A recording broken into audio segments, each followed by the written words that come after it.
Hello, this is Doug Warren. I believe I have a interesting lesson. I do have a written version with a lot more details available to anyone upon request. Over these last few years, people are beginning to talk about revealing signs in the heavens. First we had the blood moons. Now it is the Revelation 12 sign in the sky. I believe God is now starting to reveal these mysteries of the sky and also the mysteries of Revelation because we're running out of time. Amos, 3rd chapter, 7th verse. Surely the Lord will do nothing, but he reveals his secrets to his servants the prophets. Revelation chapter 10, first verse. John the Revelator speaking. And I saw another mighty angel coming down from heaven, clothed with a cloud, and a rainbow was upon his head, and his face was as it were the sun, and his feet as pillars of fire. And he had in his hand a little book open, and he set his right foot upon the sea, and his left foot on the earth, and cried with a loud voice, as when a lion roareth.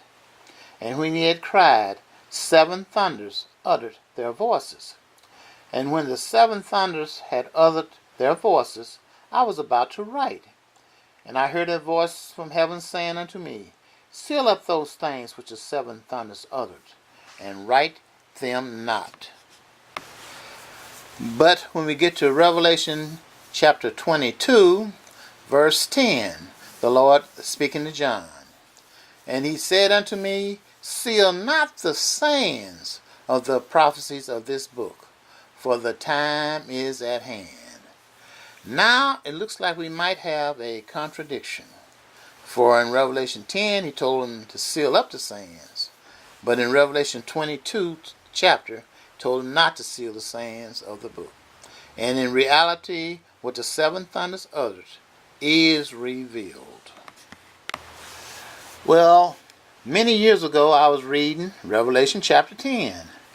My thoughts were that God is keeping something from us that we didn't need to know about. Then the Lord just spoke to me and revealed what the 7 thunders uttered. There was no way I could have figured this mystery out, so I know it was the Lord. So this will be my lesson on what did the 7 thunders uttered. If anybody can figure this out before I'm through, let me know, for I will give hints. The first hint is that Revelation chapter 10 will show a pre-tribulation rapture, just as Revelation chapter 12 shows a pre-tribulation rapture.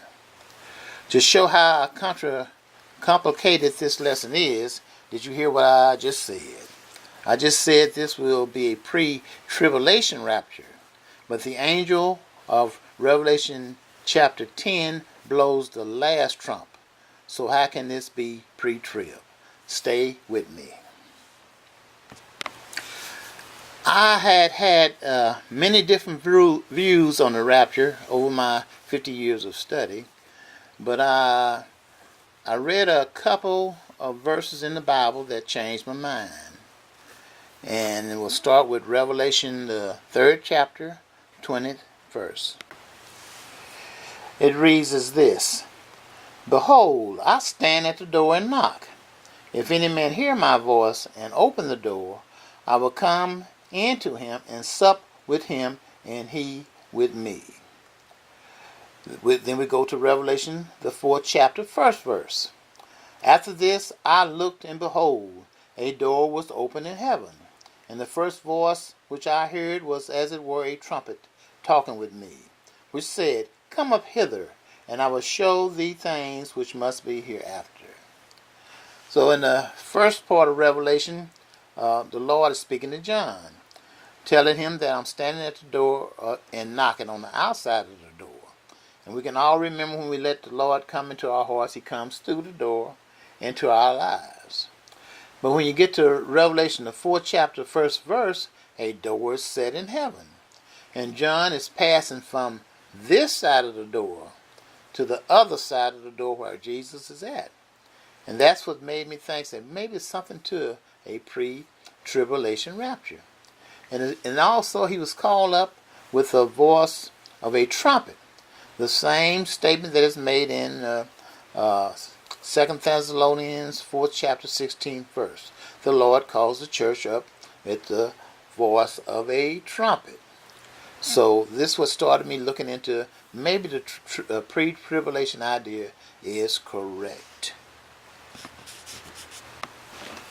Now, part of the pre-tribulation doctrine that's been going on for years is that after Revelation chapter 4, the church is not mentioned. So this was the teaching that since it's not mentioned, then chapter 4 is talking about a pre-tribulation rapture.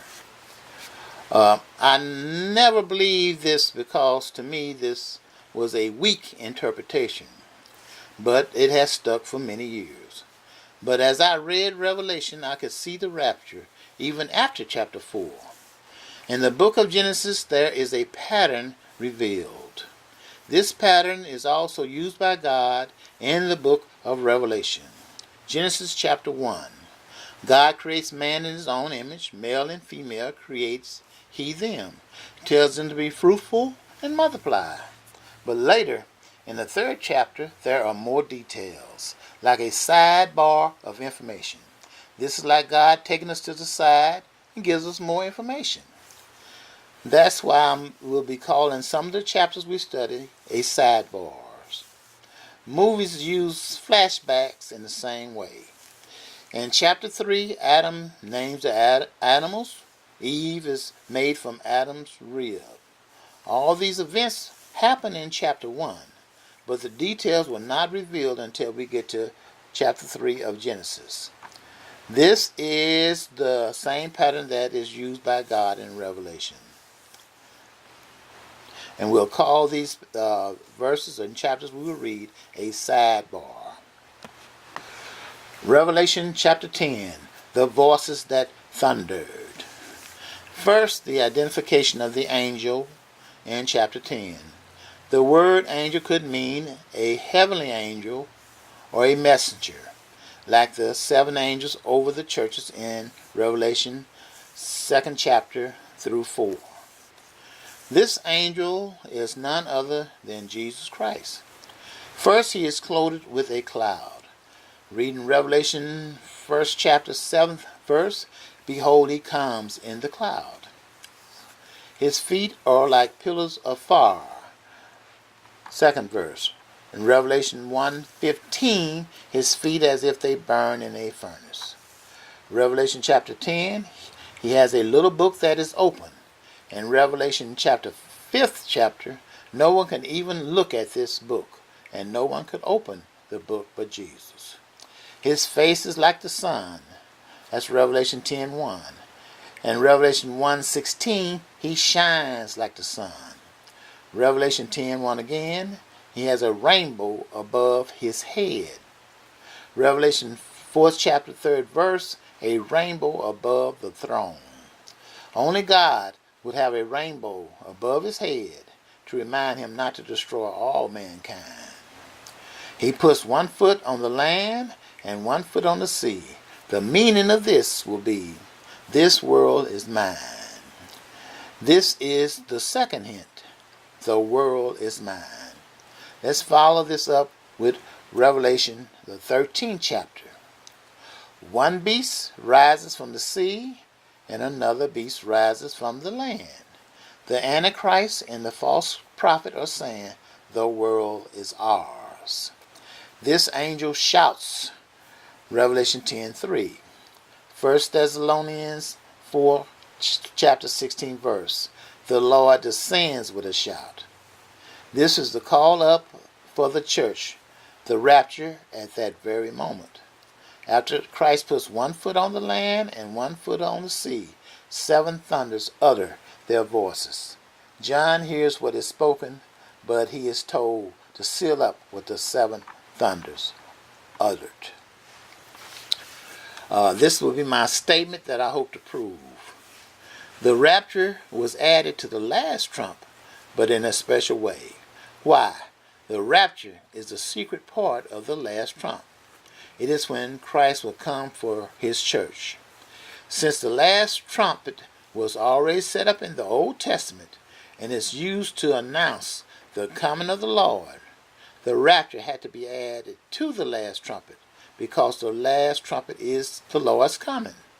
The Lord cannot change the means of his coming, which is what? By the sound of the last or great trumpet. 1 Corinthians 15 chapter 51st verse. Brother Paul speaking here. Behold, I show you a mystery. We shall not all sleep, but we shall all be changed. In the moment, in the twinkling of an eye, at the last trump. For the trumpet shall sound, and the dead shall be raised incorruptible, and we shall be changed. So let us read about the last trumpet or the great trumpet in the Old Testament. We will go first to Matthew 24th chapter, 29 through 31 verse. Immediately after the tribulation of those days shall the sun be darkened, and the moon shall not give her light, and the stars shall fall from heaven, and the powers of the heavens shall be shaken. And then shall appear the sign of the Son of Man in heaven, and then shall all the tribes of the earth mourn. And they shall see the Son of Man coming in the clouds of heaven with power and great glory. And he will send his angels with a great sound of a trumpet, and they shall gather together his elect from the four winds, from one end of heaven to the other. This chapter and verse is usually used by post-trib believers, and it does sound like a post-tribulation rapture, as read. It also says that it has a belief that the elect here are the church, and that the church shall be raptured at the end of the tribulation. Let's look at some the chapters in the Old Testament that dispute this. This is Isaiah 45th chapter, 4th verse. This is the Lord speaking in Isaiah. For Jacob, my servant's sake, and Israel, my elect, I have even called thee by thy name. I have surnamed thee, though thou have not known me. So, this is one verse that's saying the elect in the Bible, in the Old Testament, is speaking about Israel. But now we will go to Isaiah, the 27th chapter, 12 and 13 verses. And it shall come to pass in that day that the Lord shall beat off from the channel of the river unto the stream of Egypt, and ye shall be gathered one by one, O you children of Israel. A gathering of the children of Israel, not the church. And it shall come to pass in that day the great trumpet shall be blown, just like Matthew 24. And they shall come which were ready to perish in the land of Assyria, and the outcasts in the land of Egypt, and shall worship the Lord in the holy mount at Jerusalem. You will notice I said at the beginning that I would show that the statements of the rapture were in the Old Testament. That means I am putting Matthew, Luke, and John in the Old Testament. And really it was. Christ came in the Old Testament and was sinless because he kept the law and he also fulfilled the law. This is not the church age. The Bible tells how we shall be raptured, and it's not by the angels as in Matthew 24. This is Romans, the 8th chapter, the 11th verse. We will read this. But if the Spirit of him that raised up Jesus from the dead dwell in you, that is, if you've been saved by the Spirit and it dwells in you, he that raised up Christ from the dead also quicken your mortal bodies by the Spirit that dwells in you. We're called up by the Spirit that dwells in us. And our mortal bodies will be quickened to be with Christ. Now, we just read about the Jews being gathered by the angels. And the reason the Jews are gathered by the angels, because they will still have mortal bodies at the end of the tribulation, which is talked about in Matthew 24. That's why the angels will have to gather them. And we should be gathered like Christ. We'll be changed just like Jesus. We won't need the angels to help us up into the heavens or carry us up into heaven. The angels didn't carry Christ up. He just ascended because he had the power. And by the power of Christ, he will call us up. And another thing, Paul never talked about angels gathering us. You would think that would have been kind of important. You know, we wait for the angels to come get us. But we, at the call of Christ, we're called up. More statements I'm going to make. God put these two events, the rapture and the gathering of the Jews, together under one trump. The Bible calls it the shofar. And I asked the question, why didn't God add the rapture to the last trumpet in the Old Testament, or reveal the rapture doctrine of the church in the Old Testament? The same thing we will speak of, we'll talk about it in 1 Corinthians 15:51. Paul said, I tell you a mystery or a secret. We shall not all sleep, but we shall be changed in a moment, in the twinkling of the eye, at the last trumpet. So the rapture is not spelled out like other topics of the gospel. Paul speaks of a mystery in the Bible, and it's called the Gentile church. This is Ephesians chapter 3, 2nd verse down. Okay. This is Paul speaking again. He's the only one that had the secrets of the church. If you have heard of the dispensation of the grace of God which was given me to you, how that by revelation he made known unto me the mystery, as I have wrote afore in a few words, whereby when you read you may understand my knowledge in the mystery of Christ, which in the other ages was not made known unto the sons of man, as it is now revealed unto his holy apostles and the prophets by the Spirit. And I'll read that a little bit again. Which in other ages was not made known unto the sons of men. Thus the secret of the rapture was added by God through Paul after the church age to the Gentiles had begun. Acts 13:46, when Paul said it was a need that we first offered the gospel to the Jews, but now we go to the Gentiles. The disciples never understood the church age nor taught about a rapture. This is in another lesson of mine. That is why Paul called it a secret or a mystery, even as the church age was not revealed until it was revealed by Paul. I do mean the doctrinal teaching of the rapture, and not the hints or examples in the Old Testament like the trumpet was blown long, God come down, Moses goes up, the story of Enoch who was translated, things like that. But a doctrinal teaching only came through Brother Paul. Now we will talk about the seventh seal and the seventh trumpet. You have to listen a little carefully. This is a little difficult to explain. Revelation 8 chapter 1st through 2nd verses.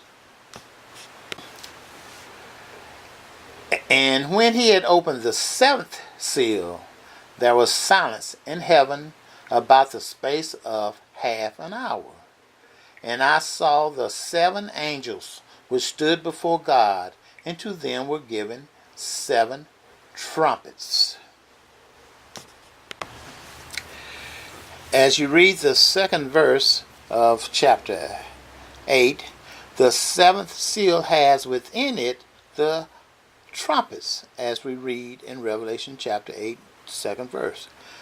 The 7th trumpet also will have within itself the other trumpets.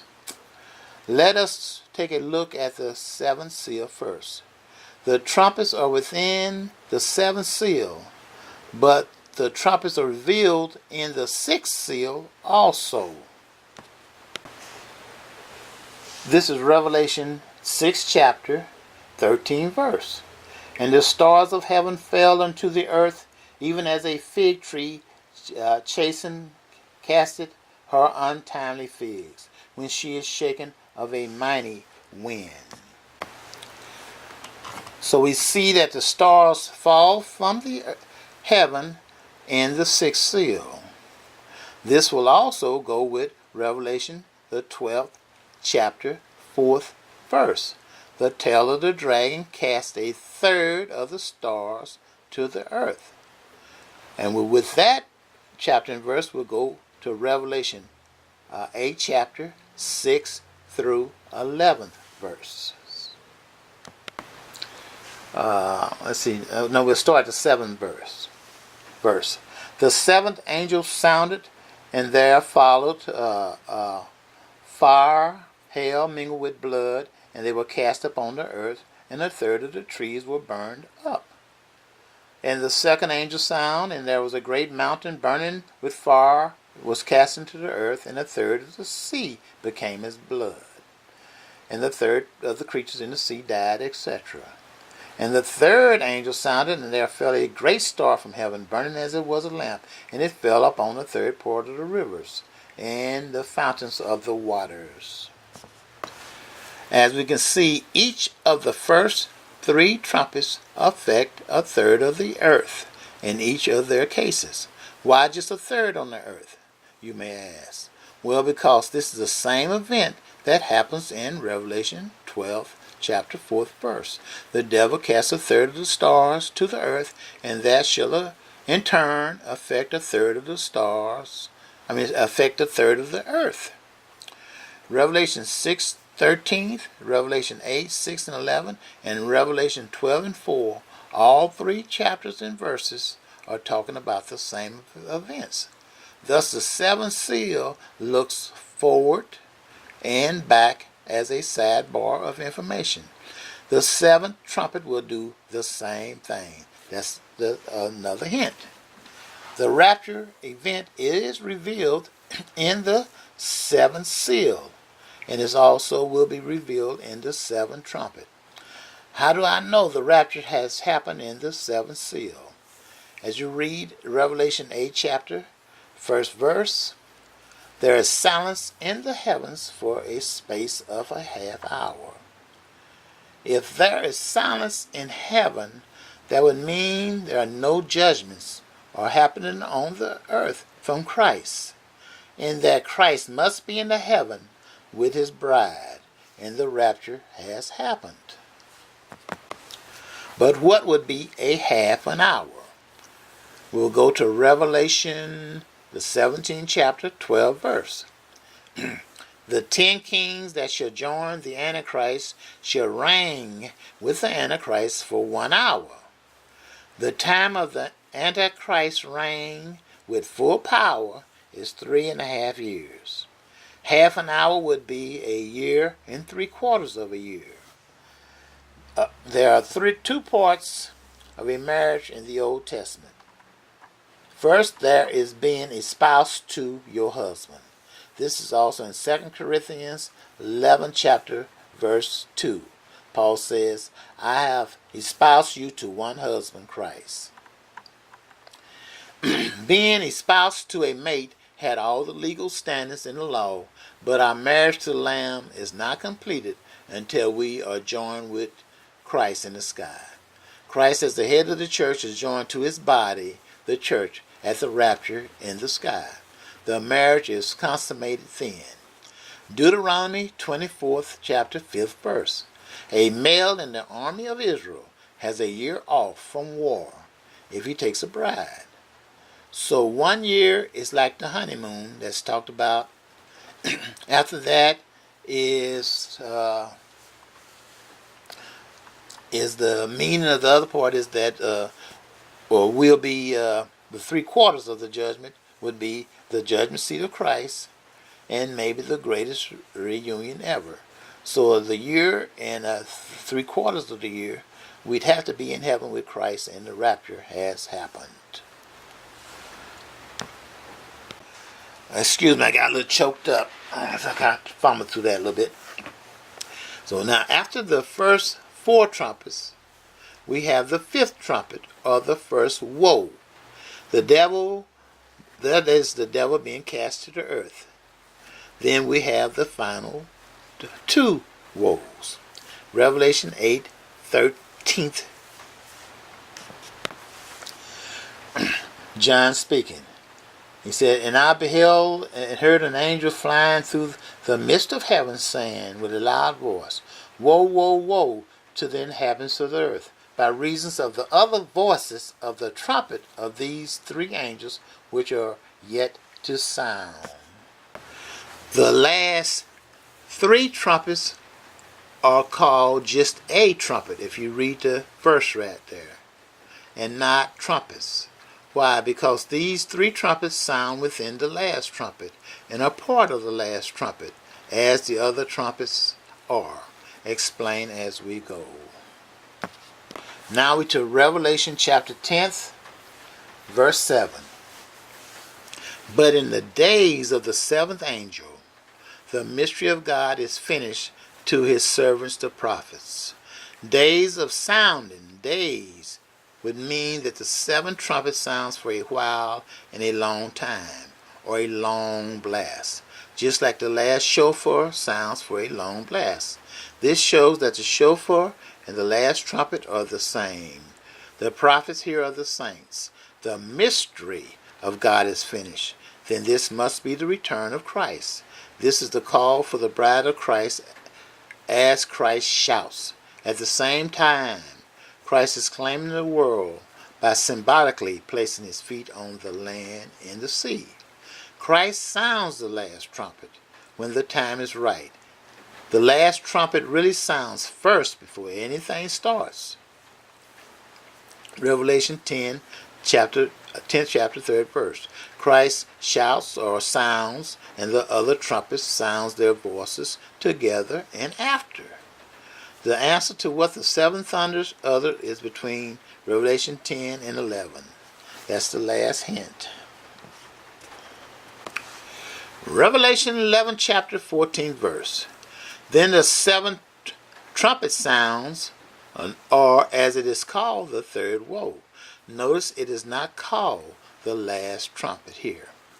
Then there are great voices in heaven saying the kingdoms of this world have become the kingdoms of his Christ. In other words, the world is mine. These are great voices that even thundering. Revelation 11:15. Do you get it? This is the same thing the voices said in Revelation 10. But in Revelation 10, the mystery is finished for the church, but not for the world.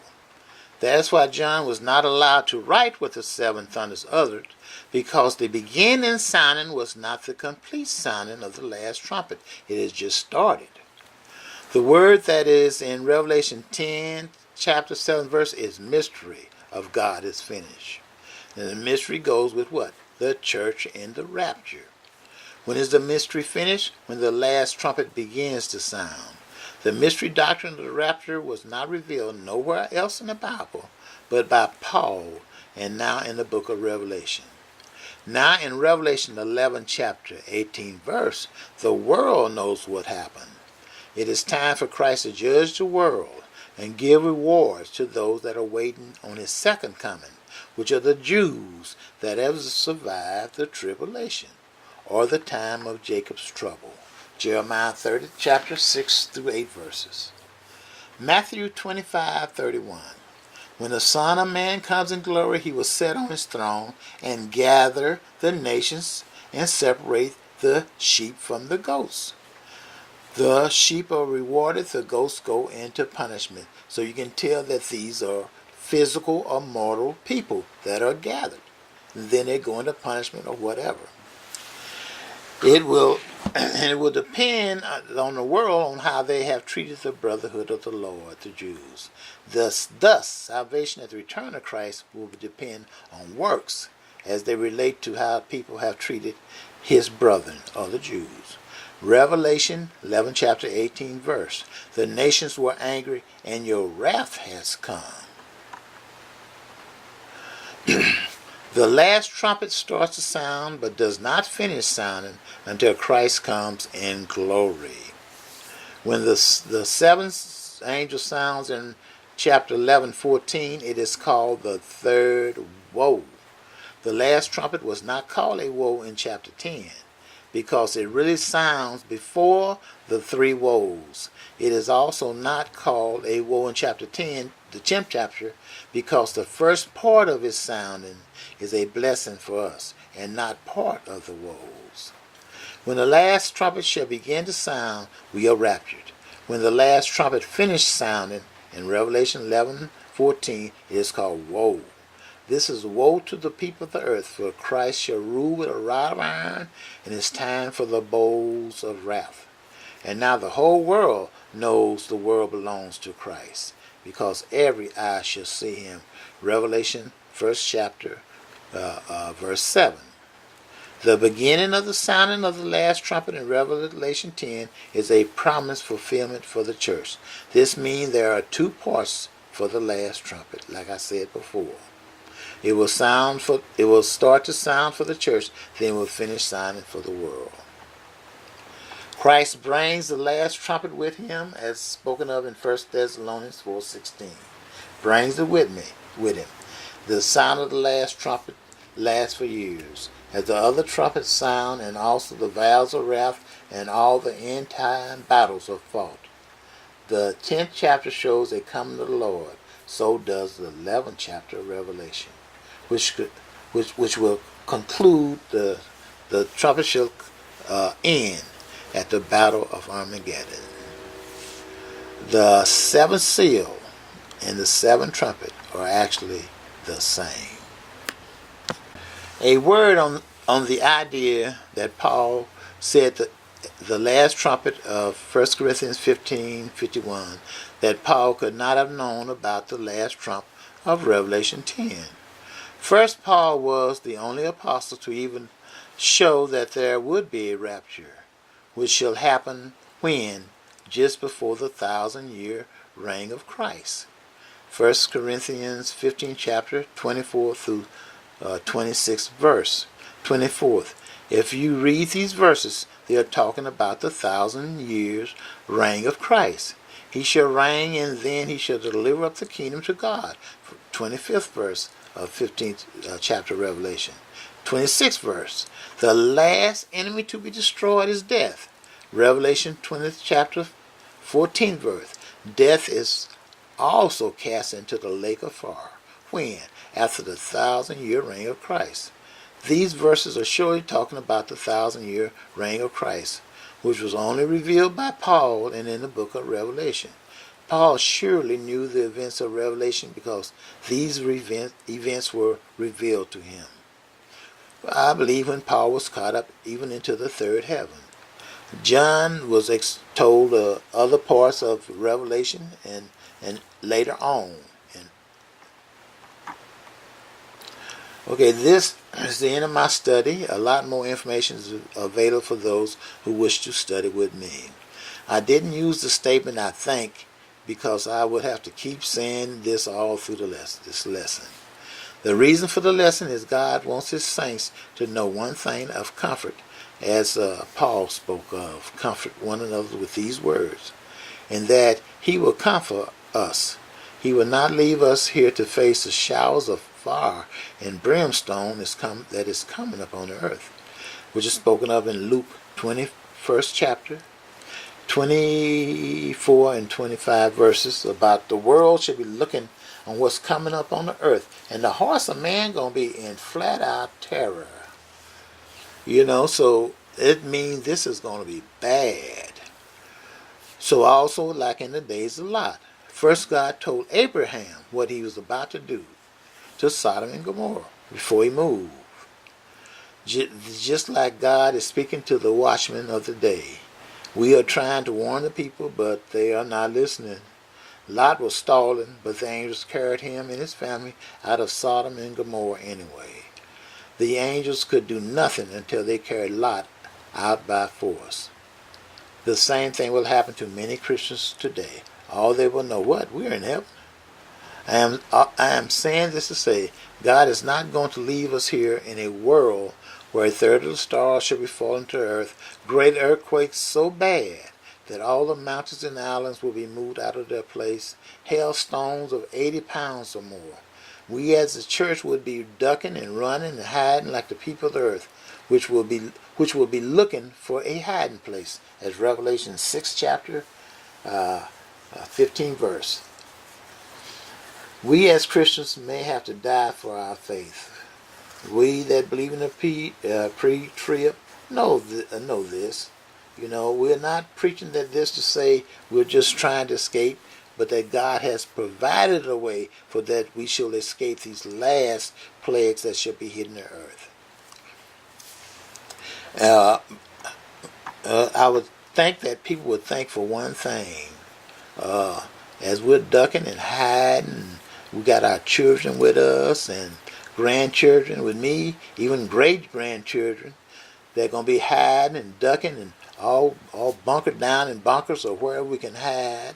And what are we going to tell them as they face the most fearful time that mankind has ever known? The Bible says, and will never be a days like these that are coming. All right.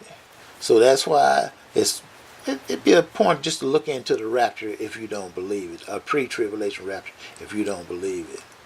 And I have a lesson on that could help you if you wish to get my lesson. Okay, thank you for listening. This is Doug Warren. May God bless.